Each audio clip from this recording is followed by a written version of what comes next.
నేను ఎప్పుడు ఆయన వ్యక్తిగతంగా కలవలేదు, కానీ పాల్ ఇమాన్యుయల్ గారు గతించిన సంవత్సరం ఆయన కాన్ఫరెన్స్కి ఆయన స్పీకర్గా పిలిచారు, ప్రవీణ్ గారు. ఆయన 2వ రోజు దేవుని వాక్యం అందించారు, నేను 3వ రోజు దేవుని మాటలు అందించాను. బట్ ఆ సందర్భాల్లో ఆన్లైన్లో, సోషల్ మీడియాలో, యూట్యూబ్లో ఆయన యొక్క డిబేట్స్ కావచ్చు, లేకపోతే ప్రసంగాలు అవి చూస్తున్న పరిస్థితి. ఆ రోజు నేను స్టూడియోకి వెళ్ళాల్సిన సమయం అది. మన టీం మెంబర్స్ ఎవరు మెసేజ్ పంపించారు, దిస్ ఈజ్ వాట్ హ్యాపెండ్. ముందు కార్ యాక్సిడెంట్ అన్నారు, ఆ తర్వాత అది కూడా దివాన్ చెరువు దగ్గర అన్నారు. షాక్ అయ్యాం. వెంటనే బ్లెస్సీ వెస్లీ గారు, నేను బ్లెస్సీ గారు ఏమో వినుకొండ వెళ్ళడానికి ప్రిపేర్ అవుతున్నారు మీటింగ్ కోసం, సుమారుగా 5 గంటల జర్నీ ఇక్కడ నుంచి.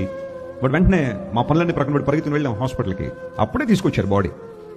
చూసిన తర్వాత చాలా బాధ అనిపించింది. వెంటనే బ్లెస్సీ గారు వారి వైఫ్కి ఫోన్ చేసి, జెసికా గారికి ఫోన్ చేసి మాట్లాడారు, పరిస్థితి అంతా ఎలా ఉందని. అక్కడ నుంచి మెల్లమెల్లగా కొంతమంది రావడం ప్రారంభించారు. Is well known speaker to everyone.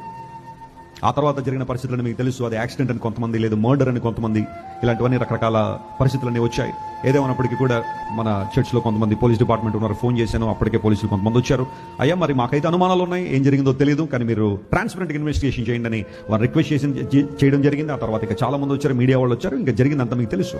పరిస్థితి ఏంటో మనకు కూడా తెలియదు, ఏం జరిగిందో అర్థం కాదు. కానీ ఎందుకు ఆమె పరిశుద్ధాత్మ ప్రేరేపణతో బహుశా మాట్లాడి ఉన్నారని నేను అనుకుంటున్నాను. ప్రతీకారం అనేది మన దగ్గర లేదు, క్షమిద్దాం, తప్పనిసరి క్షమిద్దాం. Let us preach the kingdom of God. ఆ 2 మాటలు చెప్పాము, అక్కడి నుంచి వెళ్ళిపోయారు. ఏం జరిగిందో కొన్ని రోజుల్లో బయటికి ఖచ్చితంగా రావాలి, వస్తుంది కూడా. అయితే ఈ లోపల ఆమె దేవుని ప్రేమను ప్రకటించాలా. ప్రపంచం అంతా చూస్తున్నా ఆమె ఏం మాట్లాడుతుందా, ఆమె ఏం చెబుతుందని ఆలోచన చేస్తుంటే she was talking about God's forgiveness and God's love. Something amazing. మానవ ఊహకు మించిన, మానవ యొక్క ఆలోచనలకు మించిన అనుభవాలు.